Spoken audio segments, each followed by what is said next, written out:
Hello दोस्तों, स्वागत है आपका हमारे चैनल में। आज हम आपके लिए लेके आए हैं मापक उपकरणों से संबंधित महत्वपूर्ण प्रश्न।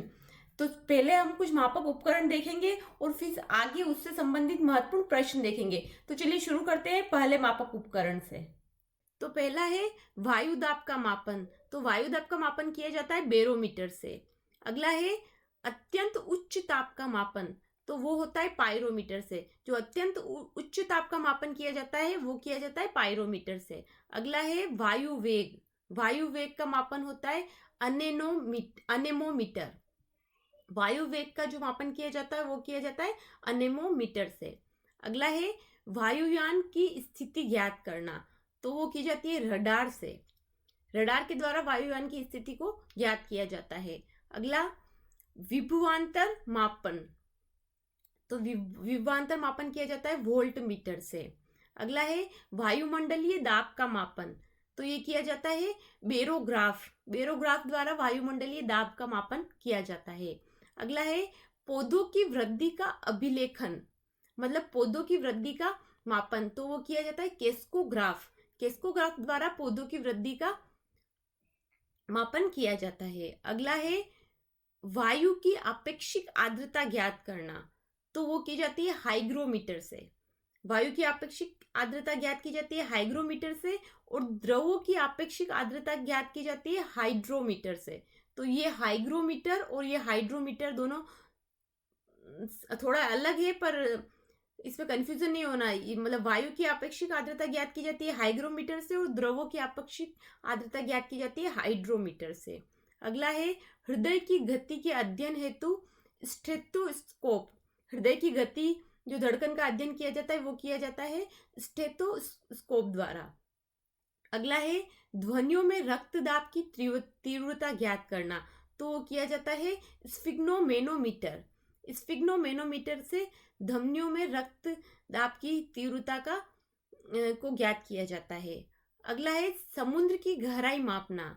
तो वो मापी जाती है फेदोमीटर से। अगला है समुद्र तल से ऊंचाई ज्ञात करने हेतु। तो वो किया जाता है हिप्सोमीटर। समुद्र तल से ऊंचाई ज्ञात करने के लिए हिप्सोमीटर का प्रयोग किया जाता है।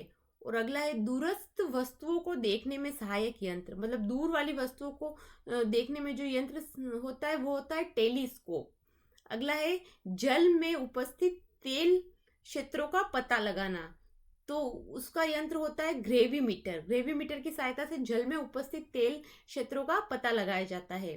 तो दोस्तों ये थे कुछ यंत्र। किस यंत्र की सहायता से किस चीज का मापन किया जाता है। तो चलिए चलते हैं प्रश्न की तरफ। तो पहला प्रश्न है वेग मापी टेकोमीटर का प्रयोग किसके मापन के लिए किया जाता है। तो इसका आंसर होगा ऑप्शन बी, घूर्णन गति। वेग मापी का प्रयोग घूर्णन गति मापन के लिए किया जाता है। अब ये घूर्णन गति जो होता है ये होता है भौतिकी में किसी त्रिआयामी वस्तु के एक स्थान में रहते हुए घूमने को घूर्णन कहते हैं। अगला प्रश्न मूलीय दाब किससे मापा जाता है। तो इसका आंसर होगा ऑक्सेनोमीटर। ऑक्सेनोमीटर के द्वारा मूलीय दाब मापा जाता है। उसे वृद्धि मापी भी कहते हैं। ऑक्सेनोमीटर को हिंदी में वृद्धि मापी कहते हैं। जड़ों की जाइलेम कोशिकाओं में होने वाले विकास तथा पौधों की वृद्धि को मापने के लिए वृद्धि मापी का प्रयोग किया जाता है, जिसे इंग्लिश में ऑक्सेनोमीटर कहते हैं। अगला प्रश्न पवन वेग को मापने वाले यंत्र को क्या कहा जाता है। तो इसका आंसर होगा एनीमोमीटर। जिस उपकरण से पृथ्वी तल पर पवन का वेग मापा जाता है उसे कहते हैं पवन वेग मापी, और इंग्लिश में कहते हैं उसको एनीमोमीटर। भिन्न भिन्न प्रकार के पवन वेग मापियों से पवन के बल एवं वेग के मापन को पवन वेग मापन कहते हैं। अगला प्रश्न दूध की शुद्धता किससे मापी जाती है। तो इसका आंसर होगा लेक्टोमीटर। लेक्टोमीटर के द्वारा दूध की शुद्धता को मापी जाती है। यह एक वैज्ञानिक यंत्र है जिसकी सहायता से ज्ञात किया जाता है कि दूध में कितनी शुद्धता है और कितनी अशुद्धता है। यह कांच का बना एक छोटा सा यंत्र होता है। इसके जरिए दूध के घनत्व के आधार पर दूध की शुद्धता और अशुद्धता का निर्धारण किया जाता है। अगला प्रश्न वायु की आपेक्षिक आर्द्रता किससे मापी जाती है। तो इसका आंसर होगा हाइग्रोमीटर। वायुमंडल की आपेक्षिक आर्द्रता जो मापी जाती है वो मापी जाती है आर्द्रता मापी या हाइग्रोमीटर से मापी जाती है। अगला प्रश्न, क्यूरी का मात्रक है, तो इसका आंसर होगा रेडियोधर्मिता। क्यूरी का मात्रक जो है वह है रेडियोधर्मिता। 1975 ईस्वी के पूर्व रेडियो एक्टिवता की इकाई को क्यूरी कहा जाता था। रेडियो एक्टिवता क्या होता है? रेडियो एक्टिवता पदार्थ की उस मात्रा को कहा जाता है जो प्रति सेकंड एक विघटन या विकिरण का उत्सर्जन करती है। अगला प्रश्न, यंत्र कंपन करती हुई तार के नियमों का अध्ययन करने के लिए इस्तेमाल होता है, तो इसका आंसर होगा सोनोमीटर। सोनोमीटर जो है वह एक उपकरण है जिसमें 2 या 2 से अधिक तार लगे होते हैं जो एक साउंडिंग बोर्ड पर फैला होता है, जिसका उपयोग स्ट्रिंग्स की आवृत्ति के परीक्षण के लिए किया जाता है। अगला प्रश्न, वायुमंडलीय घटना के अध्ययन को क्या कहा जाता है? तो इसका आंसर होगा मौसम विज्ञान। मौसम विज्ञान के अंतर्गत वायुमंडल, वायुमंडलीय घटना और वायुमंडलीय प्रभावों का अध्ययन किया जाता है जिनका प्रत्यक्ष रूप से हमारे मौसम पर प्रभाव पड़ता है, और यह वायुमंडलीय विज्ञान की एक उप अनुशासनात्मक शाखा है जिसमें वायुमंडल का संपूर्ण अध्ययन किया जाता है। अगला प्रश्न, विद्युत धारा का मापन निम्नलिखित में से किस उपकरण का प्रयोग करके किया जाता है? तो इसका आंसर होगा एमीटर। एमीटर जो होता है वह किसी परिपथ की किसी शाखा में बहने वाली विद्युत धारा को मापने वाला यंत्र होता है। अगला प्रश्न, निम्नतम तापमान किसके द्वारा मापा जाता है? तो इसका आंसर होगा एल्कोहल थर्मामीटर। निम्नतम तापमान जो है वह एल्कोहल थर्मामीटर के द्वारा मापा जाता है। एल्कोहल थर्मामीटर का उपयोग न्यूनतम तापमान ज्ञात करने के लिए किया जाता है। अगला प्रश्न, वायुमंडल के दबाव के मापन के लिए किस यंत्र का प्रयोग किया जाता है? तो इसका आंसर होगा बेरोमीटर। बेरोमीटर या वायु दाब मापी एक यंत्र होता है जिसके द्वारा वायुमंडल के दबाव को मापा जाता है। वायु दाब को मापने के लिए बेरोमीटर में पानी, हवा और पारा का प्रयोग किया जाता है।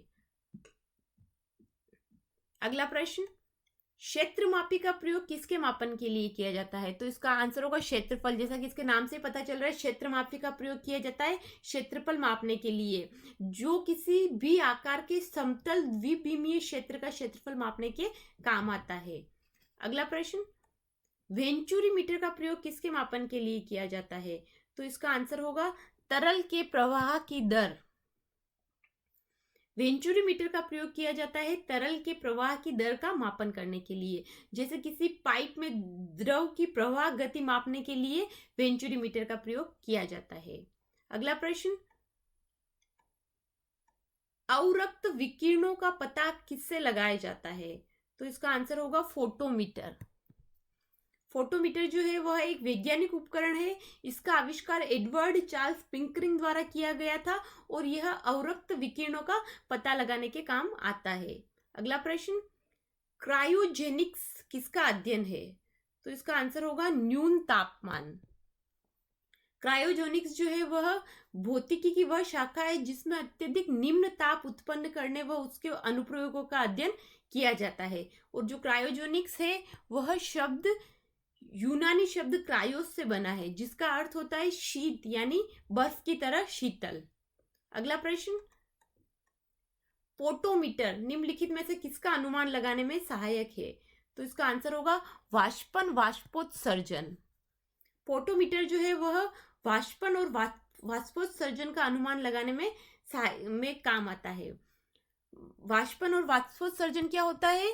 पौधों द्वारा अनावश्यक जल को वाष्प के रूप में शरीर से बाहर निकालने की क्रिया को वाष्पोत्सर्जन कहा जाता है और वाष्पोत्सर्जन की दर को पोटोमीटर द्वारा नापा जाता है।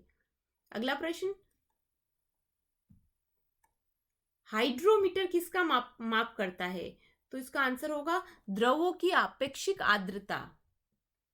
हाइड्रोमीटर वह यंत्र है जिससे बिना किसी गणना के द्रवों के घनत्व पढ़े जा सकते हैं। अगला प्रश्न, यूडियोमीटर किसका मापन करता है? तो इसका आंसर होगा गैस का आयतन। यूडियोमीटर जो है वह गैस मापी प्रयोगशाला में प्रयुक्त होने वाला एक ऐसा उपकरण है जो भौतिक या रासायनिक परिवर्तन के बाद गैस मिश्रण के आयतन में हुए परिवर्तन को मापता है। अगला प्रश्न, विकिरण एवं पदार्थ के बीच अंतर क्रिया के अध्ययन को कहा जाता है? तो इसका आंसर होगा स्पेक्ट्रोफोटोमीटर। विकिरण और पदार्थ के बीच अंतर क्रिया के अध्ययन को स्पेक्ट्रोफोटोमीटर कहा जाता है। अगला प्रश्न, ऊंचाई सूचित करने हेतु वैज्ञानिक यंत्र को कहा जाता है? तो इसका आंसर होगा अल्टीमीटर। अल्टीमीटर, जिसे कि हिंदी में तुंगता मापी कहा जाता है। तुंगता मापी, अल्टीमीटर जिसे कि हिंदी में तुंगता मापी कहा जाता है, जो कि ऊंचाई सूचित करने हेतु एक वैज्ञानिक यंत्र है। अगला प्रश्न, अति लघु दूरियां मापने वाले यंत्र को क्या कहा जाता है? तो इसका आंसर होगा माइक्रोमीटर। माइक्रोमीटर जो है वह लंबाई की बहुत छोटी इकाई होती है, इसका मान माइक्रोमीटर होता है और इसे माइक्रेन भी कहा जाता है। अगला प्रश्न, विभवांतर मापने वाले यंत्र को क्या कहा जाता है? तो इसका आंसर होगा वोल्ट मीटर। वोल्ट मीटर जो है वह एक मापन यंत्र है जो किसी परिपथ के किन्हीं दो बिंदुओं के बीच विभवांतर को मापने के लिए प्रयोग किया जाता है। अगला प्रश्न, गैस का घनत्व मापने को क्या कहा जाता है?